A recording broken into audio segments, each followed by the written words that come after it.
Welcome to the Mrs. R Relevant Daily Draft Podcast. I'm joined today with Dale and Hank. Owen and David should be on their way, but we've got a pretty big show for you today. We are going to be covering the Texas draft class. But before we do that, Dale, what is the good word out of Bengals training camp? Shamar Stewart signed. Hoping Hendrickson's next. And, no major injuries, knock on wood so far. That's about it, man. Joe Burrow's Joe Burrow. Jamar Chase. Defense just has to be mediocre. Yep. Hey, Hank, you're a Vikings fan, right? Yes. So what is the good word coming out of Vikings training camp? Good word is that the defense looks unstoppable so far. They ran some 2-minute drills today, and they were getting to McCarthy easily. They should have had 3 sacks if they were playing, full speed with pads. But I think that everything's looking good. McCarthy looks solid. Few lapses here and there, but I'm excited for the season. And Owen, what's the good word coming out of Bill's training camp? Well, outside of the injury report being terribly long right now, Keon Coleman's looking better. Tre'Davious White seems to be falling back into form a bit. Trying to think of any other stuff. It's kind of hard because I think they only just ran pads the first time today. It's like a bunch of people are saying the D-line, the new D-line rookies look good, but can't really know without full padded practice. So I haven't read up what happened today at practice yet. Okay. So we are going to be covering the Texas draft class, as I stated before. And at the top of the Texas draft class is quarterback Arch Manning. Owen, was this your first look at Manning to prepare for this podcast? It was. I didn't even watch his games live last year when he got the starts from his injury. So that was it was something fun because I heard you always hear the big hype around these players, and I get kind of excited to see if I'm going to get underwhelmed or overwhelmed by what they do and kind of get surprised. Arch was up to the billing. I think he's clearly and obviously going to be probably my top player, if not easily top 3. Looking at removing the positional value from the board, he'll be up there in the top of the board for me. Okay, and Hank, what is your assessment of Arch Manning? Well, I mean, the very obvious thing, the biggest question is he? Will he actually declare this year? Is the big thing. And if he does, for me, I think he's a top 5 player in this class pretty easily. Just he has all the traits, he has the size. Probably the best quarterback prospect, if I'm remembering, since T-Law. And the key word is prospect, just coming out of the draft. So, I mean, he has the size, he has the cannon of an arm, explosive athlete, good mechanics, great deep ball. The only thing that I didn't really like was I think that he can overly trust his arm. The interception against Louisiana Monroe was pretty awful, but that's all going to get cleaned up with experience. Arch Manning, I think he's the real deal. And Dale, where are you on Arch Manning as a draft prospect?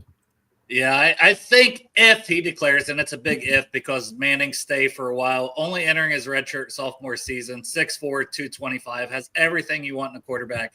Just turned 20 years old in April. He's a good athlete, way better than his uncles. Good pocket presence, good touch to all levels. Arm strength's there. He's described as a team leader already, even at a young age. So he's a guy you want in the locker room. He's had huge expectations his entire life. Being a Manning, being the grandson of Arch and the nephew of Peyton Eli. Limited sample size with only a couple of starts. I think he could improve throwing on the move. But beyond experience, this is a guy you're looking at as a top overall pick. Just mainly a question of is it 2026 draft or 2027. Yeah. And David, anything you want to add on Arch Manning? No, I missed the first person, but there's obviously no escaping that surname. But I think Arch is about to etch his own name in burnt orange. I mean, all the tools are there, prototypical size, clean mechanics, composure under fire. And, the Texans don't need him to be, a typical Manning. They do need him to win, though. And like Dale said, as a red shirt sophomore, he's finally taking the reins and learning after playing behind Quinn, and he looks ready to not just to lead, but also to rise. And I agree with what Hank said. If he goes out this year, he's likely a top 5 player. What does he have to do to what do you think he needs to accomplish for himself to come out this year? Like, what do you think is holding him back from coming out this year outside of because he's probably projected to be the top quarterback between him and Nussmeier. So what do you think he would have to personally accomplish for him to feel comfortable coming out?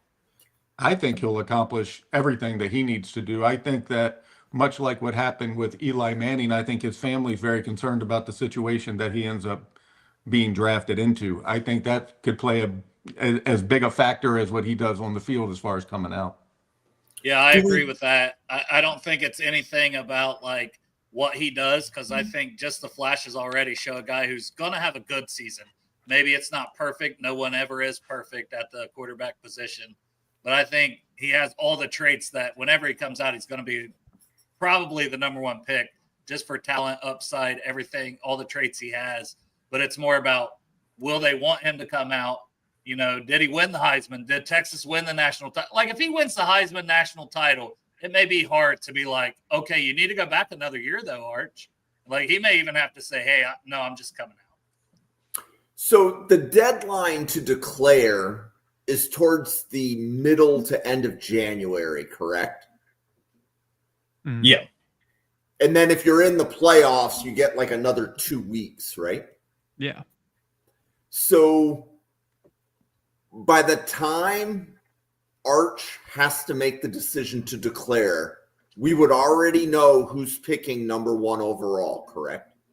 Yeah. Right, because by that time the NFL playoffs have started, which means that the top of the draft order is solidified, correct? Correct.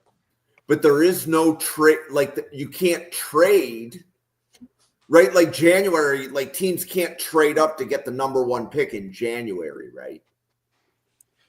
I think it's post Super Bowl or the trades get unfrozen. There's some point, I think, because there's obviously the trade deadline. I can look this up real quick when I get done with this sentence, but Yeah. I do believe that you can make moves during the playoffs if you're eliminated or something like that. But most of the time, you don't see that happen because a lot of teams are just kicking back, getting ready for the offseason, not really worried about making moves when guys' contracts are going to be up and everything like that. Right. So we talk about like Arch Manning to the Rams, Arch Manning to Sean McVay. The Rams with 2 first-round picks, when I've calculated it on the draft chart, if the Rams are in the playoffs, they can get as high as 6th. With 2 first-round picks, they could package both of them and get up to 6th just off the trade chart.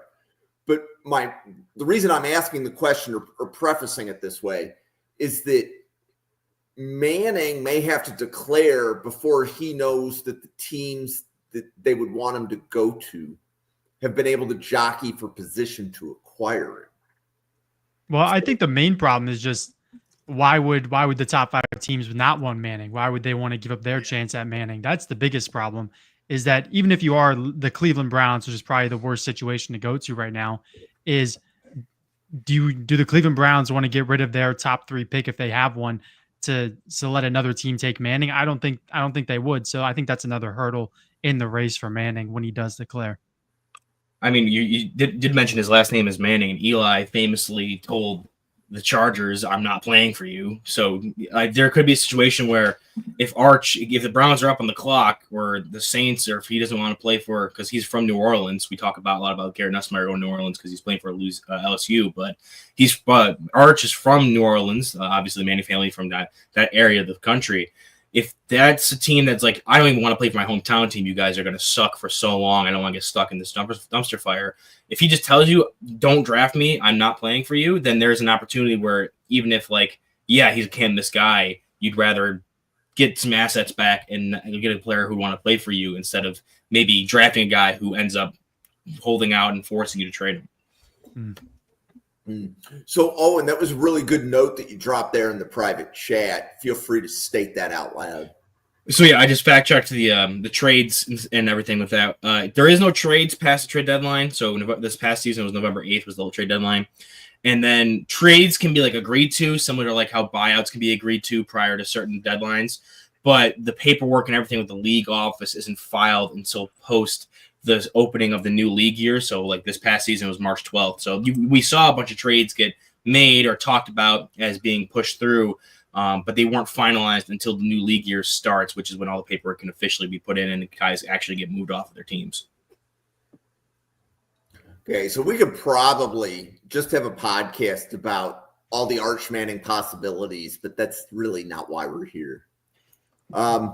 Dale, who is the next Texas player, the highest Texas player on your board that's not Arch Manning?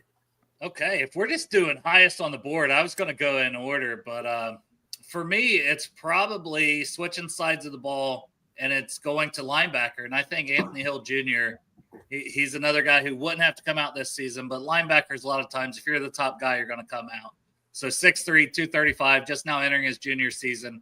Excellent instincts, a physical tackler. He's got the sideline-to-sideline range. He's a good athlete. He doesn't even turn 21 until February.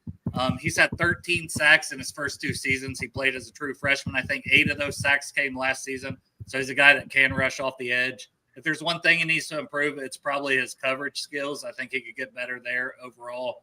But this is a guy I think has first-round talent as a linebacker / guy you could see put on the edge and move him around and do a lot of things with. So I definitely, for me, he's a pretty solid, like, standout first-round type of guy. So Anthony Hill Jr. for me would probably be the next highest guy on the board. Hank, what do you have in Anthony Hill Jr.? Anthony Hill Jr. got the same measurements, 6'3", 235. For me, he's a round 2 player. I want to say he is my linebacker 2 as well.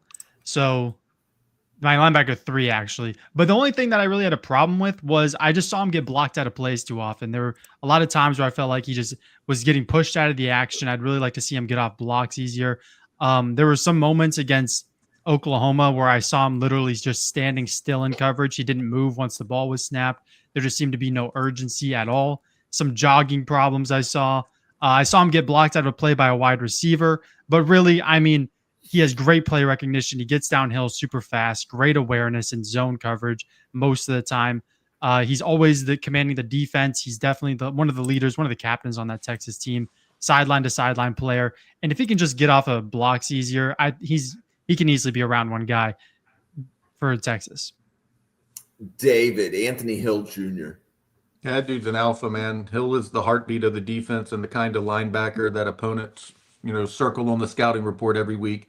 Like he said, he's got sideline to sideline range, but what separates him to me is his mental game. He diagnoses plays before the snap and just detonates them with a purpose. I have him as a top 50 player right now, likely a round 2 selection, but if this defense levels up, Hill will be the soul of it, and he could rise to round 1. Oh, and Anthony Hill Jr.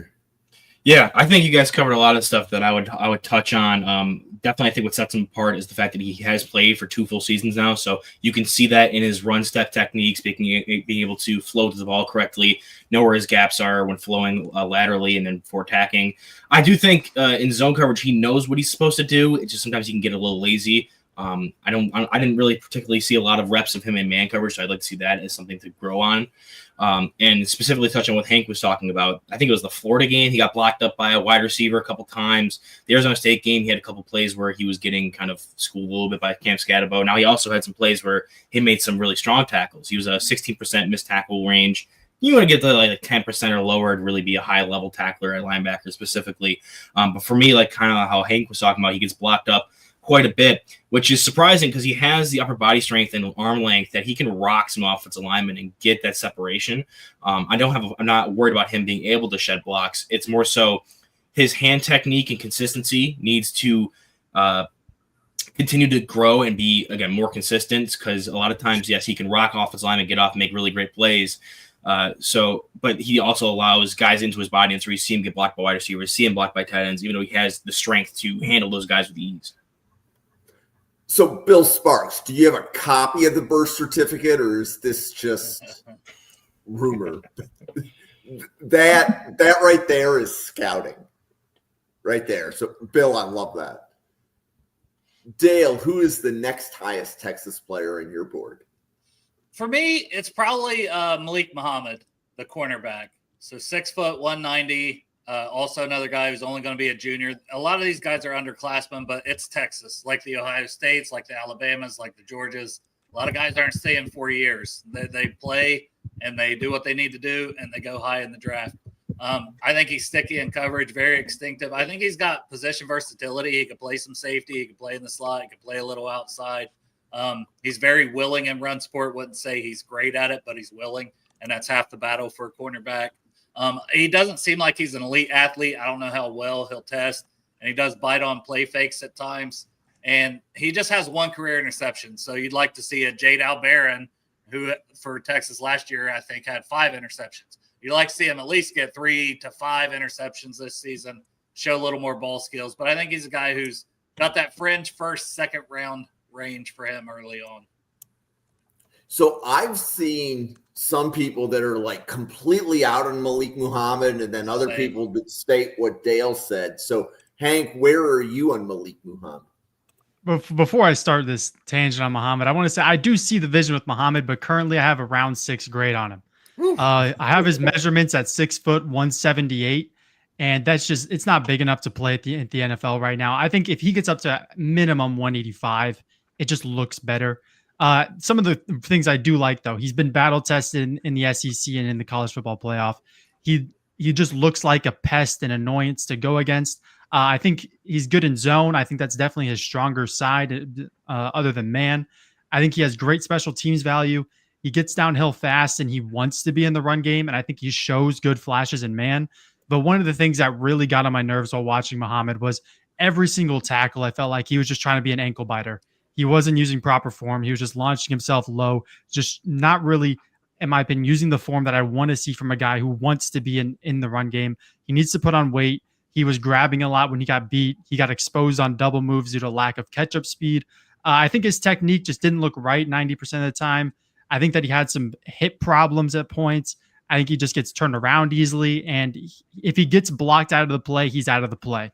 So I think there's a lot of work with Muhammad, but I definitely see a world where Malik Muhammad ends up being a round 1 talent for me. I just need to see a bigger jump this season. David, Malik Muhammad. Yeah, I mean, I guess I'd side more on with Dale. I have him as a round 3-4 kind of guy. I mean, I think he's got all the traits: fluid hips, instinct, sticky coverage. He's got a short memory, which is a trait that all good corners need to have.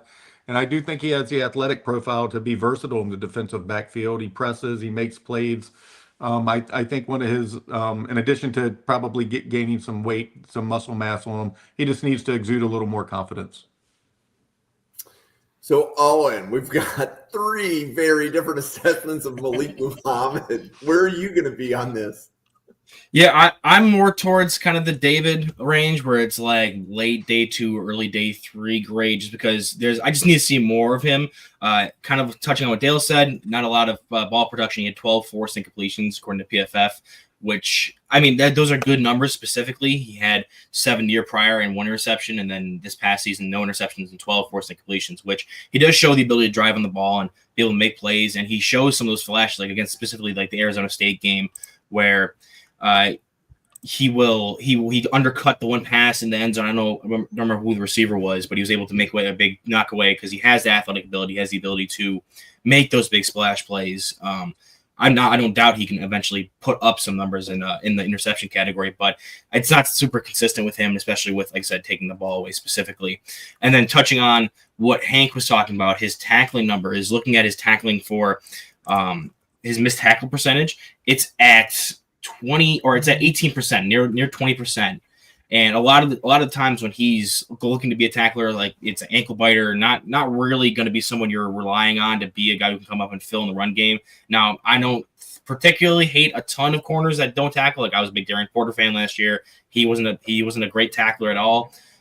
So I definitely can look past that, especially as my corner. I'm not looking at him as a linebacker, but if he needs to continue, he needs to be able to take away the ball if he's not going to be able to support the run like that.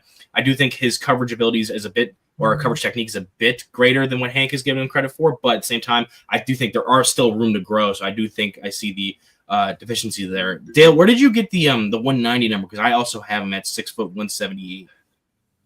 I have no idea, to be honest. It's just what I've had for a while, but I don't remember exactly where I got it. So, like, if the 178 may be more verified, more recent. I got 178 from James Foster website. That's where I got it from. Mine's from so PFF has him listed at 178 as well. Okay, so Hank, who is your next highest ranked? My next highest ranked is actually Trevor Gooseby, offensive tackle for Texas, who has barely played, but when he played last season, I thought he looked phenomenal. He's very young, and currently with the way he played last year, I think that there is a chance that he could go round one when he decides to declare. He has no pressure to declare. But I mean, he's 6'7", 312.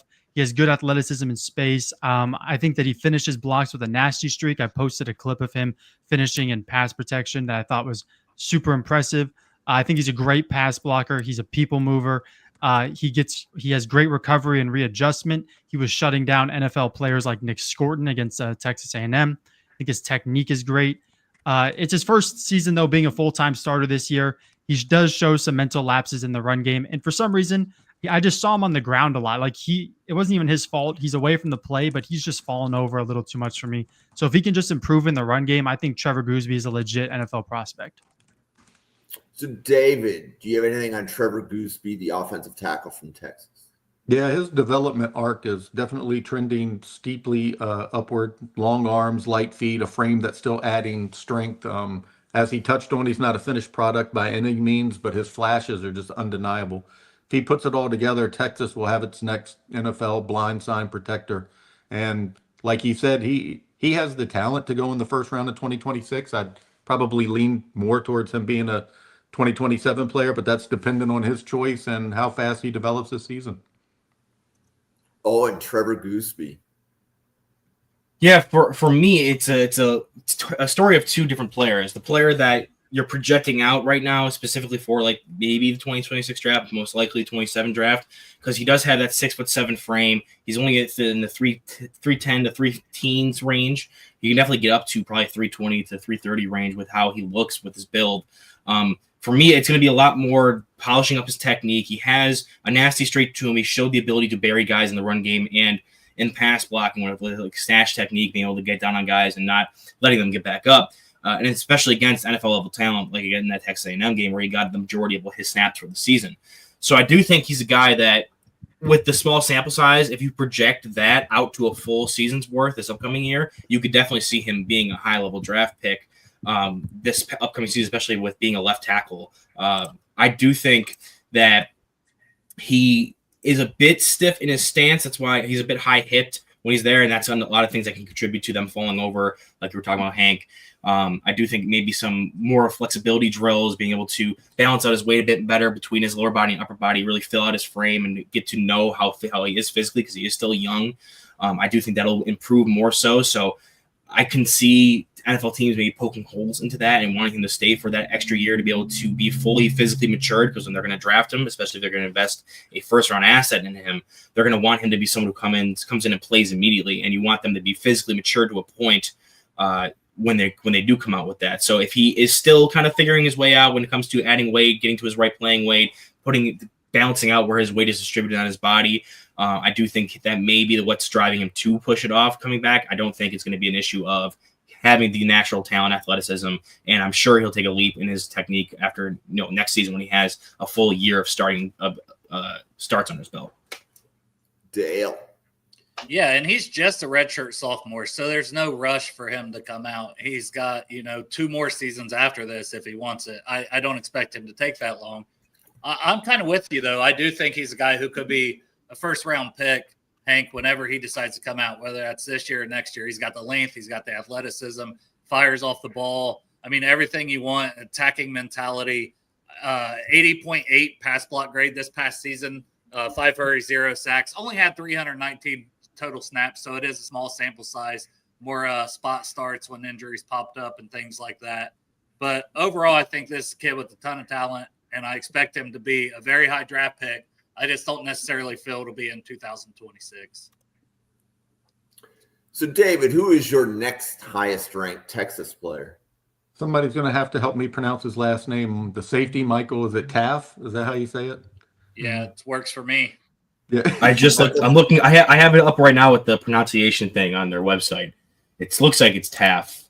All right. TAF is the pronunciation. Safety Michael Taff. Yep. That's who I have next. He isn't the flashiest athlete, but he's always where he's supposed to be, and that makes all the difference. He's smart, gritty, vocal. He's the kind of player who holds that secondary together with discipline and trust. He's one of the emotional leaders, and Bill might know if he's still on here, because I don't know if it's true, but I was told he played a quiet role in convincing Arch Manning to come to Austin. Again, I don't know if it's true or not, but And also his leadership skills translates to Sunday, and so does his diligence in the film room. He is a film rat, and I expect him to only get better. Oh, and Michael Taft. Yeah, he's also the next highest graded for me. He's had 200 plus snaps ever since he was on as a freshman, 200 and then 440, and then this past season 829. So he was kind of that compliment to Andrew Mkuba there this past year at Texas. And I do think that for me, I think he's a bit better of an athlete than even maybe David's giving him credit for. He looked really explosive on tape. My favorite plays of him specifically was when he was in his back pedal, his ability to plant, drive, come downhill really fast, and create some violence at the catch point and causing some forced incompletions because he's just rocking these receivers. He also had 2 interceptions, one of which was a beautiful one. I think it was against Texas A&M where he high pointed after coming over the top as a single high safety. So he showed off some range there. They did float him down again, like I said, to compliment Andrew Mkuba, who was more of a lighter weight, free safety type build.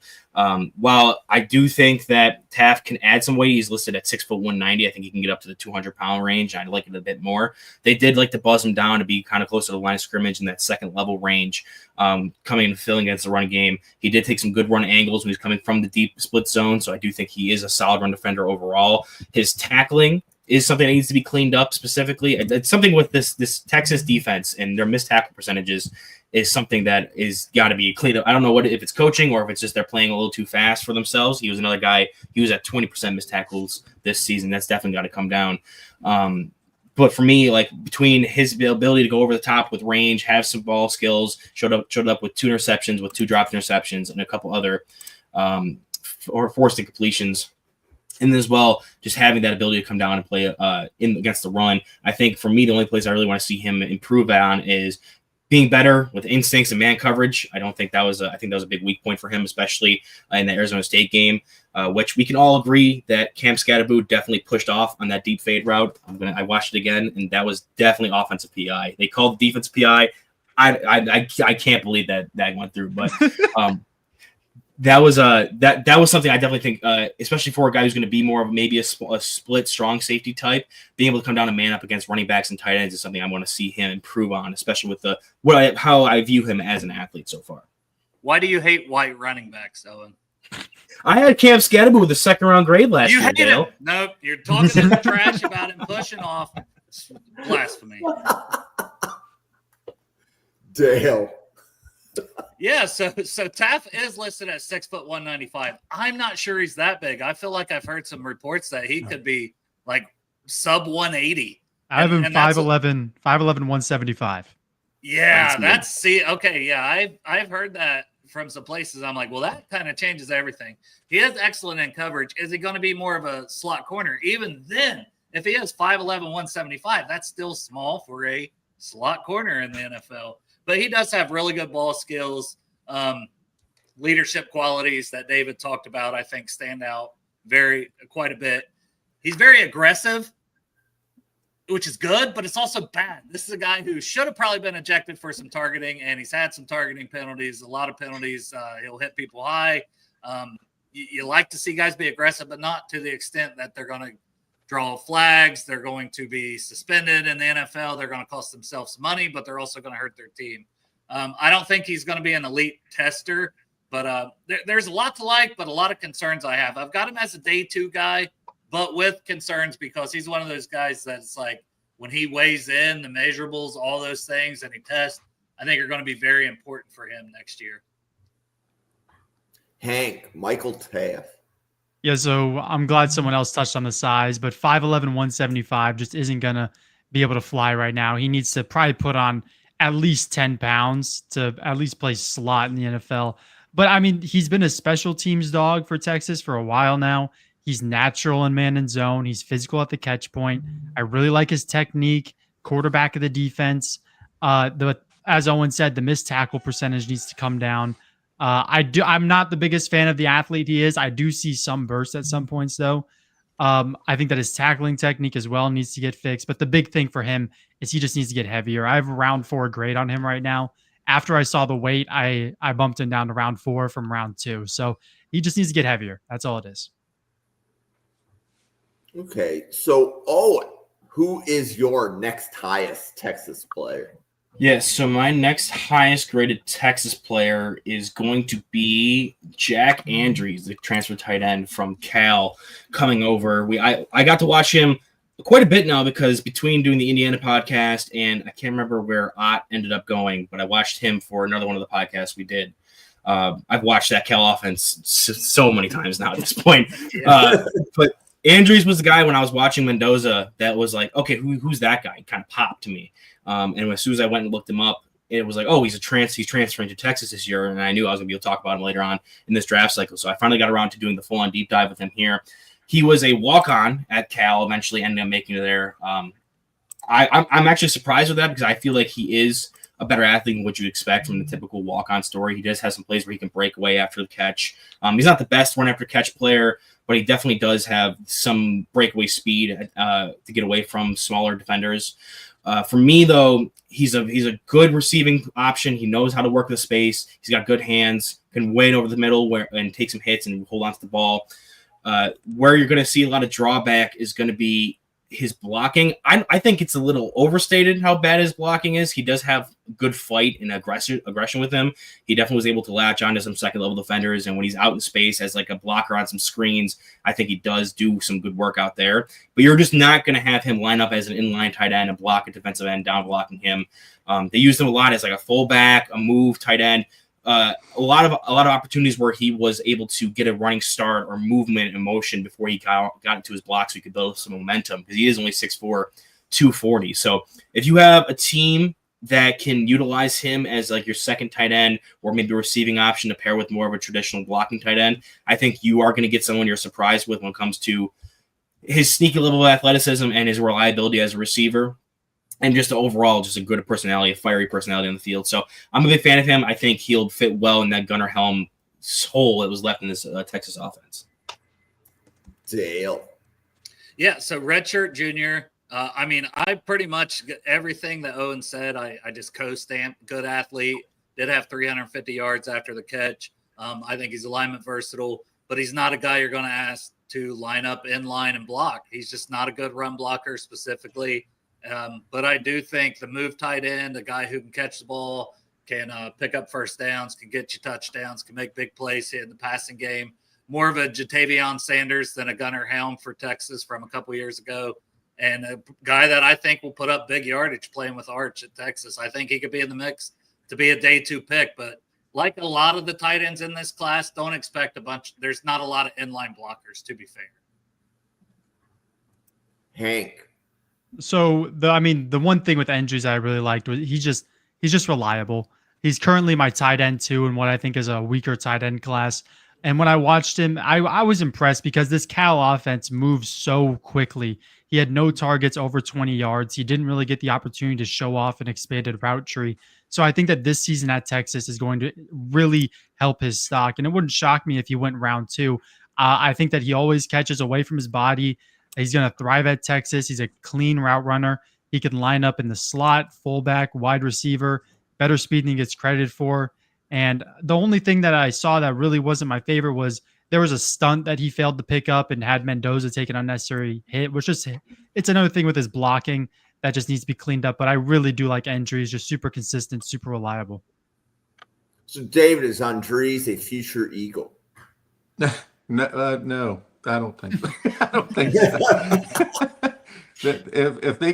if they get move on from Goddard this year, I think they might have somebody a little higher than his draft status. But I do like him. I mean, every offense needs a glue guy, and that's what he is. He's a good one. He plays fearless. He's the kind of tight end who chips the edge, sneaks across the middle, works good in space. He's willing to lay out on the 3rd and 6 to get the first down. And I think when Texas needs a key conversion this upcoming season, I wouldn't be surprised if it's him moving the chains or scoring in the red zone. I expect him to have a much better season than he did last year. And if he improves his blocking, like probably every tight end that we can ever discuss, he'll improve his draft status. I mean, that's basically what it's going to come down to. Okay, so does anybody have any more day 2 grades on any Texas player? So Hank, you raised your hand. Yeah, I raised my hand. Who's your day 2 grade? I actually have a round 2 grade on Cole Brevard, the nose tackle that's transferring in from Purdue. I was watching this kid and I was kind of shocked with how much I liked him. Of course, being a nose, he's a big guy, so he's going to need some plays off. I think he can finish better.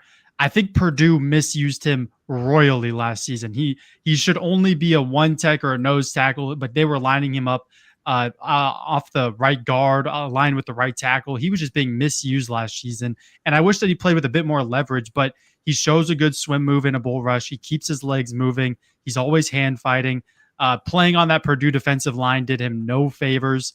I think he has good athleticism for how big he is, and when he gets a pass rush opportunity one-on-one, he collapses the pocket quickly. It is rare, but when he gets the opportunity, he is a very good pass rusher. And I think that the biggest thing this year is just stand out versus SEC competition. But Cole Brevard is a name to keep an eye on. So, Dale, where do you have Brevard? Yeah, I put that I think he can work his way into being a late day 2 player. A guy that I had not watched till he was brought up about doing this podcast. Actually brought up when I did the episode with Bill Sparks first, and then he was also on this. And it's like, all right, I need to get eyes on this guy. 6'3", 352 is what I have. So just a mountain in the middle. Thickly built, can handle double teams, can stack and shed, consistent presence in the middle of a defense against the run. He does create some pressure. I mean, it's just power and bull rush, but that's still creating pressure, especially when you're 352. That's about all I expect and want to see. So a player that I really liked, just a brute strength dog up the middle that can stop the run and play. And I'm right there. I think he could be a day 2 guy. And he surprised me watching him. I'm excited to see what he does at Texas, because that's one thing Texas does really well is just churn out defensive tackles.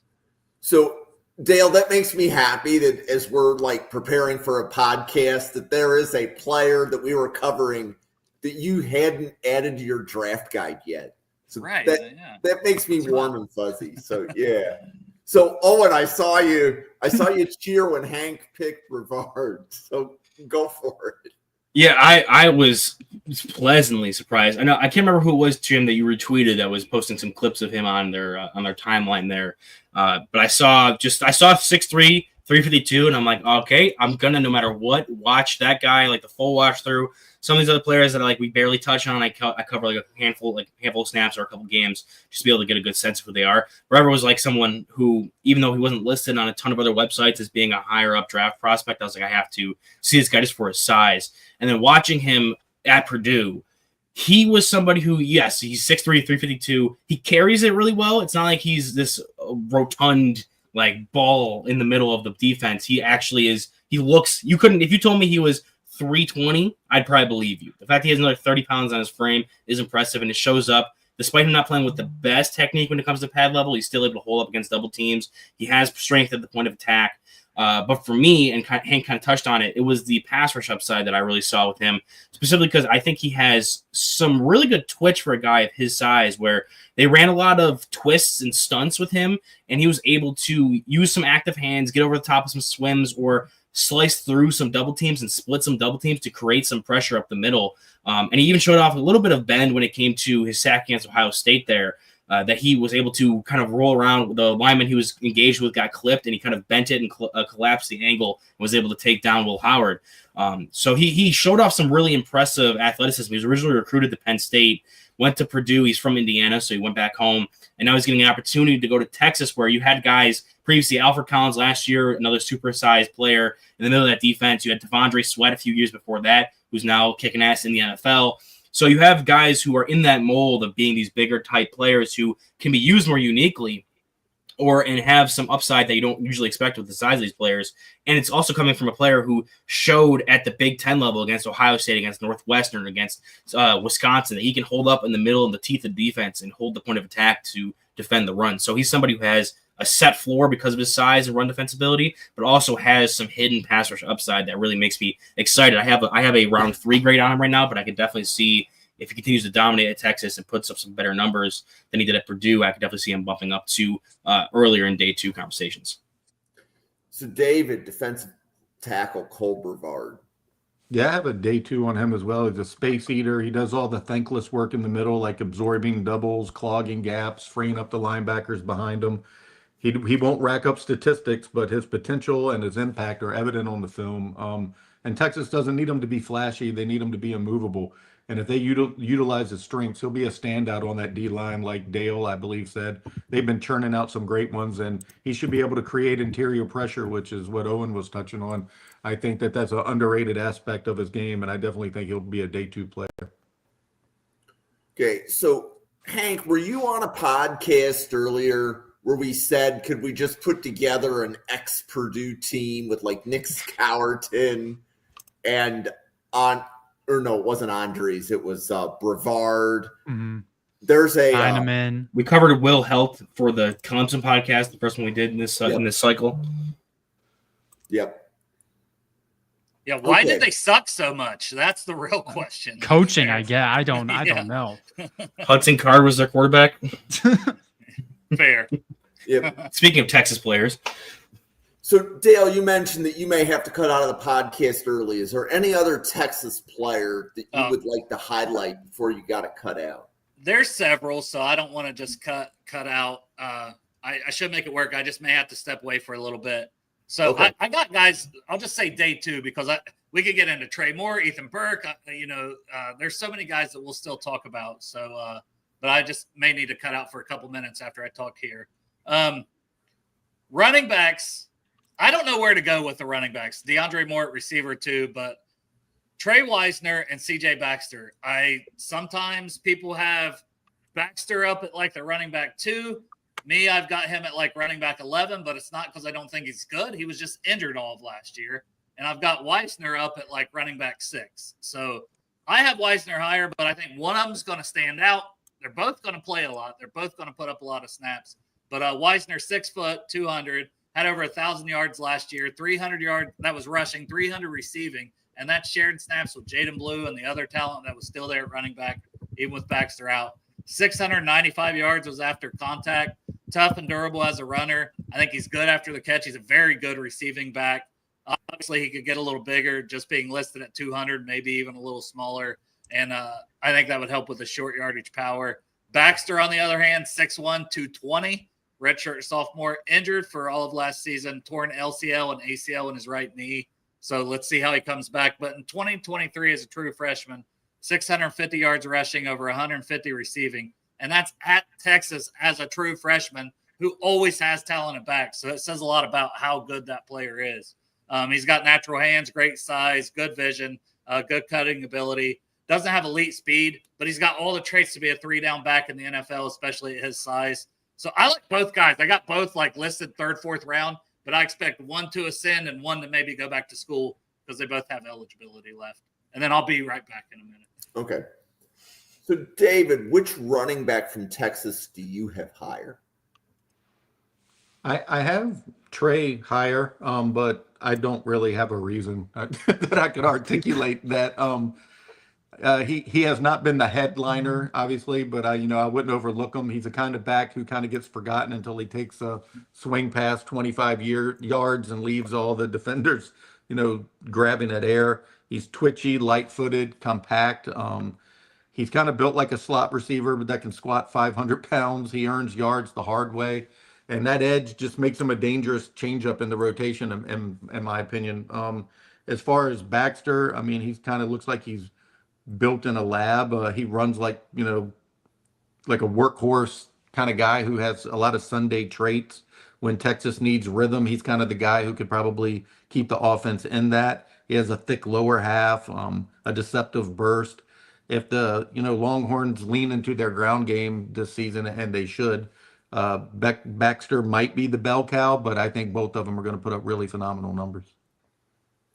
So, and this, for the Spotify listeners, this would be running back Quintravian Wisner and running back CJ Baxter. I don't know that we had actually stated what their names were. Owen, between the two Texas running backs, which one do you have higher? I'm probably particularly low on both of them, to be honest, and it's for different reasonings personally. So for Wisner, I didn't really see the top end juice there. I didn't really see a ton of twitch or top end speed, but like he was a build up kind of speed runner where if he got some momentum going with him, he could outrun some angles, and that's where he got his like contact balance and ability to break some tackles there.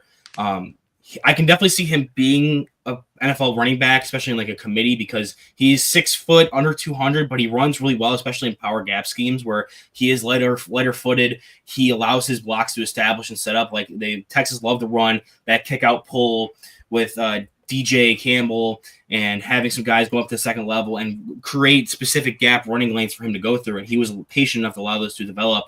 But when he was taking it in zone, I did think he was a good player who could plant it and cut and get upfield. I didn't see a ton when it came to like change of direction or quick footed when it came to making multiple cuts in zone schemes. So I do think he maybe is a more schematically limited player. I definitely think he's going to be more of a player that needs to be in a committee. But for me, he's a cleaner projection to the NFL right now, even though I think he has some lower upside. Baxter has the size, has some athleticism, showed out as a true freshman for Texas. But for me, I have an incomplete evaluation on him just because while he did have standout for some athletic upside, I do think the injury he sustained could be an issue. And I want to see how he performs coming back from that, because I didn't think he was a top-end athlete. I think for his size, he was a really good one, similar to like a Braylon Allen in the years past, where you have a guy who has that amount of mass but can move in specific ways.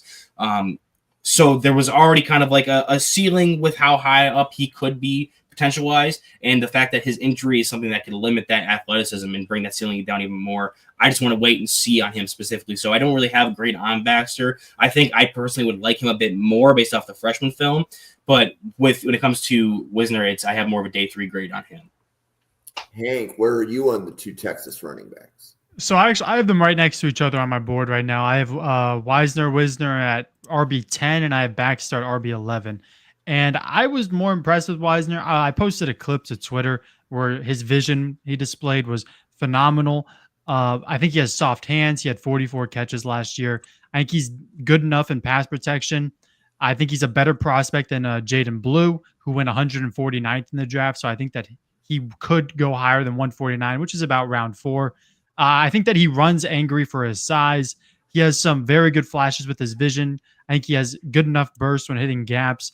It's just he's going to be losing a lot of that role from last year because Baxter's coming back. So he's going to be limited to third downs, pass catching situations. So he has to flash in those scenarios. But with Baxter, I mean, 6'1", 227 is what I have him at. And he was amazing his freshman year. He's a true 3-down back. He has the NFL size. He fights for the extra 2 to 3 yards. Good vision, good contact balance. I think he's very patient. And his breakaway run chance his freshman year was 23.2%, which is very good. But the knee injury really does scare me, especially for his athleticism. I didn't really see a second gear before his injury, so I'm worried about what it's going to be now. The sample size is very limited, and he had a few rough reps in pass protection, but overall, he is very decent in pass protection. And the biggest thing for him this year is just be healthy. Just stay healthy. That's all he needs to do, and just show us a glimpse of what we saw the freshman year, and I think he's going to be just fine. Okay, so the next player that I want to cover is wide receiver DeAndre Moore. Owen, what did you have on Moore? Yeah, so Moore it's interesting because he had his 2 best games with 2 different quarterbacks. I thought he may be somebody who maybe struggled a bit in the middle of the season when Ewers was the quarterback, and then he had a big game with Mississippi State where Arch got the start. So I thought maybe that's going to be his pathway projected being into a big riser this upcoming season specifically. And he did have that big game when it came to working with Manning, and especially because he is a guy who maybe doesn't have the best speed in the world. I think he got clocked at 4.42 or something like that in the mid 4.4s, low 4.4s. He is able to attack on the field. He was able to create some separation down the field against some SEC corners. And Arch was a player we kind of touched on a bit in the beginning of this podcast, where he wanted to push the ball down the field. He has the arm talent. He has the ability to lay it up there. So he was a good big benefactor from Arch taking over as the quarterback for those couple of games. And then he had another big game against Arizona State. Or no, it was Georgia. Georgia was the other game he had in the conference championship where Ewers was the quarterback. And it was a lot of him being able to work really well in that Sarkisian offense where he has this kind of quick twitch ability to run routes and just kind of snap it off in the middle to short range, and he is working out of the slot, so he gets a lot of space to work with in that Sark offense. He finds the holes in zones, finds space, and then he has the ability to turn it upfield, make one man miss, and then turn on the jets to really kind of get as much yards of catch as he can. So for me, he's a guy that, despite being 6 foot, I think he's pushing he's over 190 or pushing 190. I have to double check. I have his weight listed as 195. 6 foot 195 is what they had him listed on PFF. for him having that size, and he was a slot only guy. I mean, yeah, he showed great athleticism for that size and was able to make some hard catches and contested catches.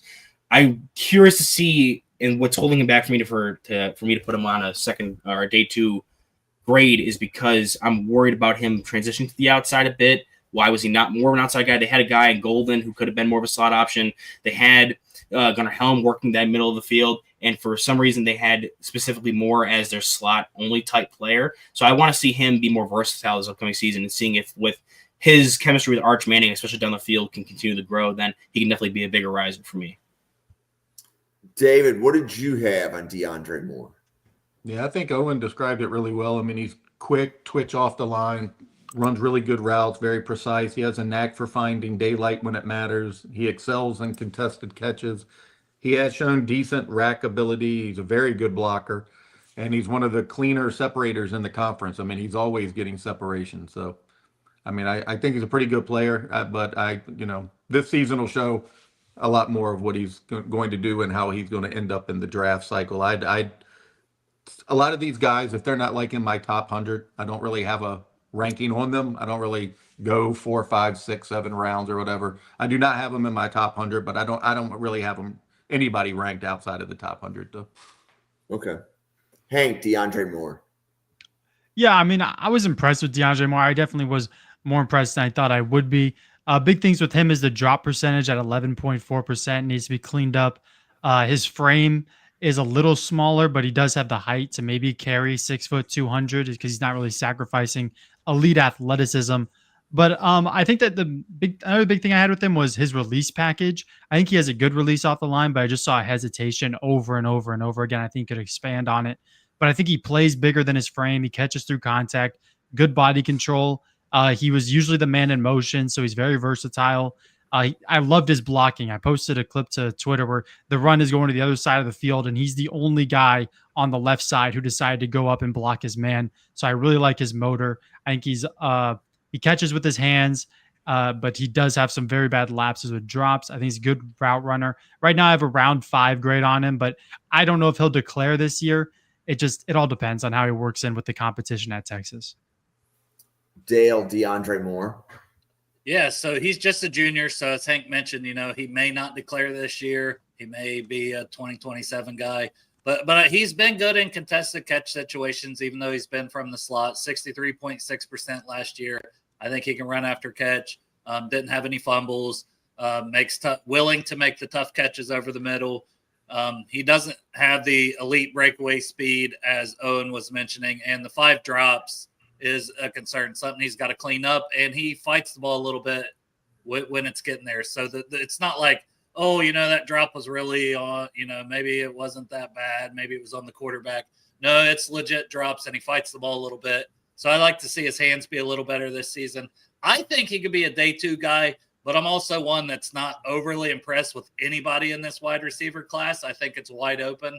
So I think I kind of got him as like a guy trending up that could be a solid, 3rd round type of pick, but he's got to show it this year or he'll be back in school for 2027 class.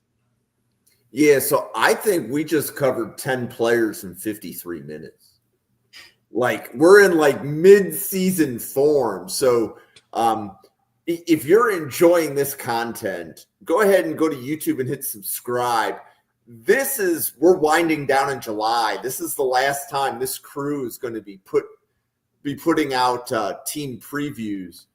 But Owen, do you want to let everybody know who you are and what you'll be up to on Wednesdays and Thursdays coming soon? Yeah, so I'm a former scout at the MAC level in college football. I've been working with Jim it's going to be coming up on a year in October here, Jim. And for this past summer, I was doing the team reviews, both at the NFL when we came to breaking down the depth chart and what kind of players these teams target. And then now with these team reviews going through and scouting players for the 2026 draft class.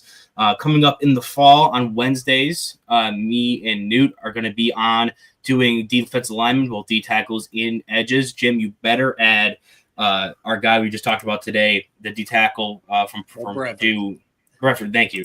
We have to have him in one of the earlier episodes because I think Newt. I've been posting Newt's top 10 summer scouting list over on my YouTube channel, and I think in his top 10 D tackles he wasn't in there, and I definitely need him to get some eyes on that guy, especially once he starts playing games for Texas. So put that in that list pretty early on as soon as Newt gets on with me, as well as I have stuff going on over my channel this upcoming Wednesday, debuting at 3 p.m. Eastern Standard Time. I have a starting of a series of where I go through and I watch a bunch of different draft busts or draft steals, break down the film, talk about what I would have graded them if they were in the upcoming draft class, kind of do like a forget the context. What's their film say? Is that why they were a draft bust or a draft steal? The first episode is going to be on Jalen Reagor. I also have episodes coming up. I want to kind of alternate it between busts and steals. I have one going for Max Crosby coming out of Eastern Michigan. Jim gave me a great idea today with Treylon Burks after he got cut by the Titans, kind of capitalizing on that. So I am, and if you go into the comment section of that video, you drop a player to watch, I'll probably have them on my list and be up in the next episode. So go over there and check that out on Wednesday. David. I cover the Eagles for Philly Cover Corner on my website for Philly Sports Network and Metro Philadelphia newspaper. If you're not into the Eagles, you can go to my website and just click on, I don't even know what it's under. Did I change it to data? Is that what I changed it to? What do I have it as? Analytics, data? I can't remember. But you can go to Philly Cover Corner, go up to the top, click on one of those, and I have all the stats for all 32 teams, not just the Eagles. So you can check out what your GM tendencies are, all their draft picks, what positions. If that's the kind of stuff you're into, it'll show all that kind of data. Yeah, so I was telling Hank about your website right before we went on, and he thought your website was really cool. Oh, Hank, thank you.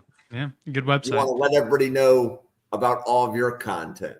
Yeah, so most NFL draft stuff, or I guess for now, all NFL draft stuff is going to be on Twitter at the handle right below my face. Going to ramp up a Substack, going to ramp up a YouTube channel here pretty soon, though. So we're going to start getting into a lot of football.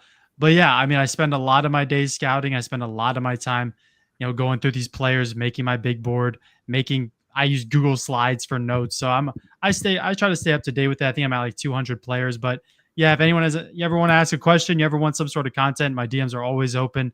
And I like the draft. That's really it. Dale. Yeah, at Bengals Brews, find me or don't. Short commercials. So I want to give a shout out. So Taylor, it's good to see you stop by. So Taylor will be podcasting on Draft Professor starting on Thursdays. And I believe it's this Thursday. Taylor is giving a couple of draft professors his top fives at some positions. This week it's offensive tackle and interior offensive line, because there's a few draft professors that don't have a board built. So Taylor is going to be leading up that, giving people the watch list and just podcasting the reaction to that. Want to give a shout out, Home Squad Sports. You will be able to see Hank, Daniel, and Dalton from Home Squad Sports on Mondays starting next week on this channel. Bill Sparks, you can catch Bill on this channel nearly every night. This week, he will be on Friday nights to cover quarterbacks. And Brandon, you're here nearly every night. Good to see you. So for the channel, please go to YouTube and hit the subscribe. YouTube is at NFL Draft Fanatic. No, I am Fanatic. And I also want to compliment this group. The Ohio State podcast that this group put together last week has been the most watched podcast that this channel has ever put out. So for Owen, David, and Dale, as well as Heather, who's not on this podcast, you guys did a great job. And for the people like Hank, I know that you were in the chat of that. It's amazing to see, I think 150 people have watched it. At least 3 agents have followed Draft Professor right after that Ohio State podcast. So 2 of those agents are actually coming on Draft Professor podcasts, kind of thing. So they can kind of talk about their process and stuff like that. So I'm very thankful to all of you for the last 2 months. We have covered some really good college football players and some really good college football teams. So I'm ecstatic with how that's turned out. Now, that being said, there were several Texas players we haven't talked about. Linebacker Trey Moore, cornerback Jalen Guilbeau, guard DJ Campbell, edge Ethan Burke, center Cole Hudson. Dale, any of those names jump out to you? Yeah, all of them, but I'll just go with DJ Campbell, so these guys can have something to talk about too. 6'3", 343, senior guard, played an absolute fuck ton. Oh, I can't say that word. It's not Bengals and Brews. Of football for the Longhorns. Thick frame, physical run blocker, can move well for his size, shows the ability to block well on the move. Did give up 6 sacks in 2023 and another 3 last year. I think he's got some inconsistent technique, concerns about his lateral agility at that size, and some difficulty with counter moves, but just a big brute at the guard position that I think could stick on an NFL roster and potentially push to start a year or two down the road. So I got him as kind of like maybe an early day 3 type of guy. Oh, and any of those players that you want to bring attention to? Well, so Campbell was the guy I definitely want to touch on because we covered him last year when we were doing our regular draft cycle grading because me and you did the interior offensive lineman and interior defensive lineman. So DJ Campbell was someone we touched in preparation for last year's draft cycle. I definitely am in the same place with Dale with him where he's got good movements for his size. He can kick ass.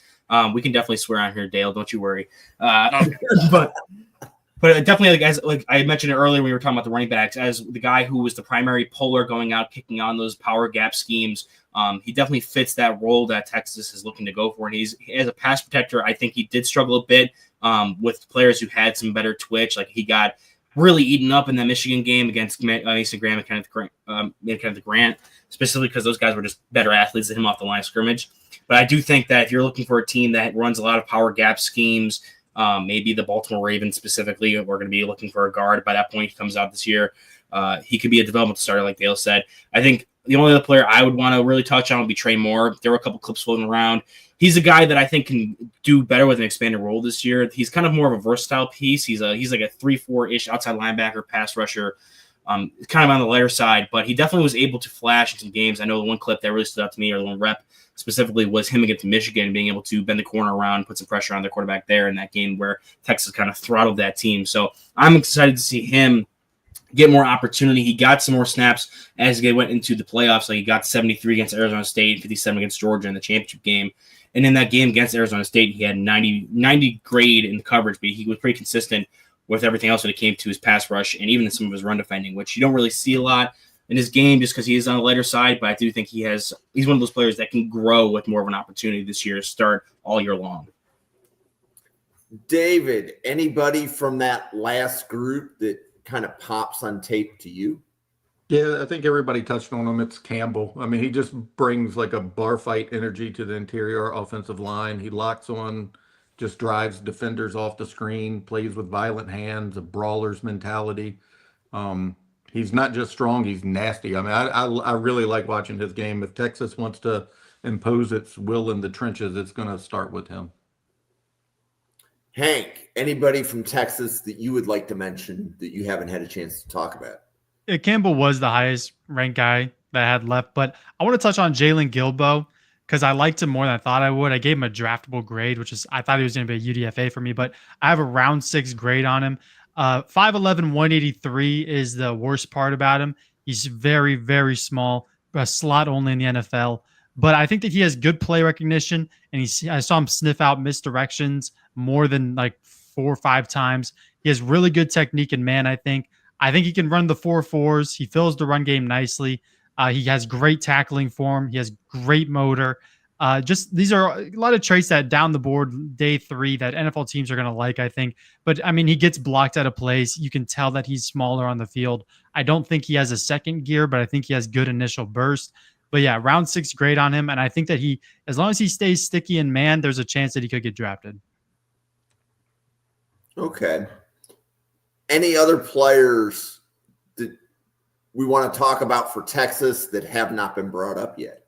I could talk about Cole Hudson. He hasn't played a ton he has played a ton, but he hasn't, if that makes sense. He hasn't been a starter per se, but he has played an absolute F ton of snaps, as Owen would tell me to say.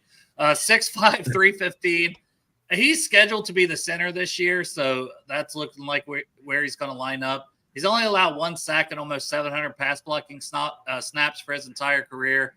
Only 14 starts, but he has played in 38 different games. So that's what I mean with a lot of experience, a lot of different reps in multiple games. Very physical run blocker, and he's flashed as a puller.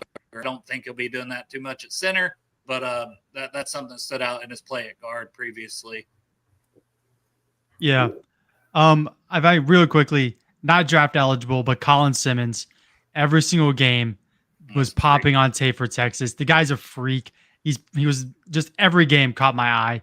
He's probably the biggest threat on this Texas team. I'm excited to watch him play. Another 2027 guy, which is just going to be a loaded draft class. Okay.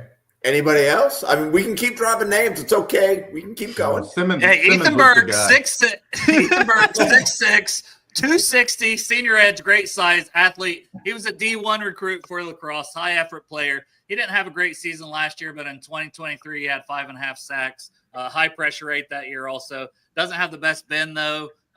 Plays with an inconsistent pad level, and he's always been part of a heavy rotation, which will obviously continue with guys like Trey Moore and Colin Simmons and all the talent they have on the edge. I mean, I really like Burke. I just want to see him play angrier. I feel like I didn't see a lot of violence when I watched him. Just play. He has the size to be a monster, but I just want to see him get angrier. He has a legendary lacrosse background. And I think a guy like Dennis Allen, who's now the DC for the Bears, would love this guy because he just loves these bigger edge players. So there's a role in the NFL for him. He's gonna have over 1,000 snaps of SEC or Big 12 football. He's gonna get a chance in the NFL. And I mean, with his size, he has more potential than most. There's also Travis Shaw. That's a D tackle. I don't have a lot on him, but there's Travis Shaw. I'll let Owen talk about him. And also, I do not know how to say this. This guy's a redshirt junior. The other guard, it's like Neto. Yep, not even going to attempt the last name. It's Umeozulu. But Owen, you want to talk about Travis Shaw? Yeah, I was. What made me want to watch him? He wasn't on our list originally, but I was looking at their depth chart, and the fact that they have 2 dudes that are now going to be on the interior defensive line taking over for some of these guys who left, who are both 350 plus. Because Travis Shaw is 6'3" or 6'5", 350, and we already talked about. Oh my God, I keep forgetting his name. Thank you, thank you, Jim. But he's 6'3", 352. So you have 2 dudes transferring in who are absolutely mountains. And Shaw, I don't think he stands out nearly as much as Cole does, but I do think him being a guy that will allow them to work with a lot of multiple fronts, who's going to be at the nose tackle, the true nose, be able to stunt guys around, and just be kind of more stout up front, allow these linebackers to fly around. We talked about a couple of those linebackers already today, and even some of the safeties and the slot corners, they have guys who can fly to the football, maybe sometimes too fast in his tackles, but if you have some stout players up front, you lost out on Alfred Collins last year, and they've been just kind of producing these higher level defensive tackle talents. So having these 2 mountain guys in the middle there, I do think could be something that's going to be interesting to watch, especially if we're going against teams like Georgia and other like Ohio State in week 1. That's going to be a team that's going to want to run the football down their throat. Now they have 2 dudes who are 350 plus right over the center guard. Well, and they brought in like Mahad Watson. He's not draft eligible, but from Syracuse, he was incredible. Everybody wanted him in the transfer portal, so that's another D tackle. And then Hero Canoe from Ohio State as well. So they got a deep group of defensive tackles. Okay. So if you're enjoying this content, tomorrow we do the last team preview, and that's Florida. And then starting the last week of August, we will be previewing games with not the same format, but kind of sort of. So, for example, on August 27th, you'll be able to listen to Owen talk about the Texas and Ohio State players at the same time. So we will be doing team previews where we cover the draftable players in the game, and we don't need to do what their scouting report is. We can just talk about the players that we like. So if Owen wants to talk about Cole Brevard for 45 minutes, he would be able to do so. You know I'm going to talk about Cole Brevard. He's so going to do that. Yeah. So for Dale, Hank, David, Owen, for myself, the 85 podcasters at the Draft Professor, thank you for watching, everybody, and we'll see you on our Florida podcast again tomorrow night.